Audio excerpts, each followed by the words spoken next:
റഹ്മത്തുള്ളാഹി വബറകാത്തു. അറിവിനുറയുടെ പുതിയ എപ്പിസോഡിലേക്ക് എല്ലാവർക്കും സ്വാഗതം. റമളാൻ ടോക്ക് 9. നന്മ പറ്റിയ കാലത്ത് കരുത്തുറ്റ ബദലുകളാക്കുക. പക്ഷിക്കുഞ്ഞ് തളർന്നിട്ടും അമ്മ പറക്കുമല്ലോ. നിഴൽ വീണാലും സൂര്യൻ തളരില്ലല്ലോ. കരുണ ചിതറുമ്പോൾ മരിച്ച മനസ്സുകൾ, വെളിച്ചമേകും പൂത്തുലഞ്ഞ വസന്തങ്ങൾ. പ്രകൃതിയിൽ നിന്ന് മനുഷ്യന് പാഠങ്ങളേറെയാണ്. ദുരന്ത വാർത്തകൾ കേട്ടും വായിച്ചും വരൾച്ച ബാധിച്ച മനസ്സിന് എന്തുണ്ട് പരിഹാരം?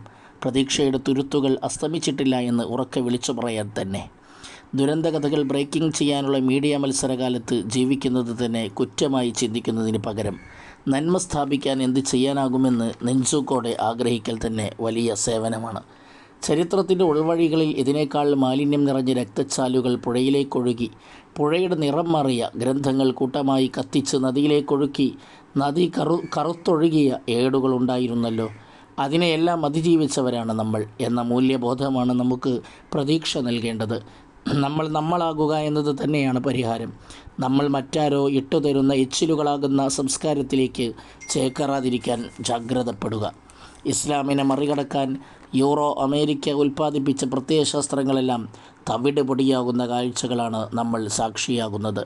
കമ്മ്യൂണിസവും ലിബറലിസവും അവരുടെ ആശയങ്ങൾക്ക് സ്വന്തം വീട്ടിലെ അടുക്കളയിൽ പോലും സാധ്യത മങ്ങി എന്നത് അറിയാതെ അവർ തന്നെ വിളിച്ചു പറയുന്ന കാലം ഇവിടെയാണ് വിശ്വാസികൾക്ക് ബദലുകളാകാൻ സാധിക്കുക. പ്രശ്നങ്ങളെ പ്രവചീകരിക്കുന്നതിന് പകരം യാഥാർത്ഥ്യം അറിഞ്ഞ് തന്നെ സമഗ്രമായ ബദലുകളായി മാറാൻ വിശ്വാസിക്ക് കഴിയുക എന്നത് ഈ കാലത്തെ ഏറ്റവും വലിയ ദൗത്യമാണ്.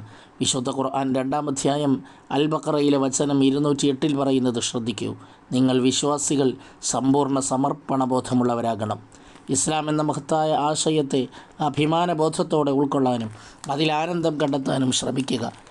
ഇസ്ലാമിൻ്റെ അടിസ്ഥാന ആശയങ്ങൾ മുഴുവൻ പരിശോധിച്ചാലും ഏതു കാലത്ത് വെല്ലുവിളികളെ നേരിടാൻ മാത്രം അടിത്തറയുള്ള തത്വങ്ങളിലാണ് നമ്മൾ എത്തിച്ചേരുക. ഞാൻ എൻ്റെ സ്രഷ്ടാവിനെ എൻ്റെ പരിപാലകനായി ഇഷ്ടപ്പെടുന്നു.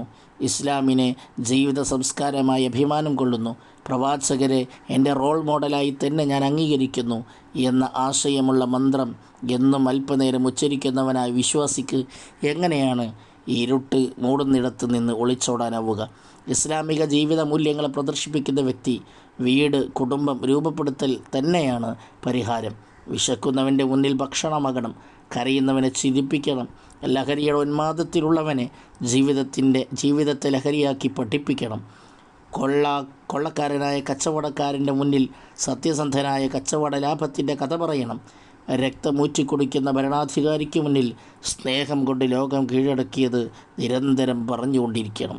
എന്നാൽ നമുക്ക് നന്മ പറ്റിയ കാലത്ത് കരുത്തുറ്റ ബദലുകളാകാൻ സാധിക്കും. അള്ളാഹു തുണ നൽകട്ടെ. ആമീൻ. അസ്സലാമു അലൈക്കും വറഹ്മത്തുള്ളാഹി.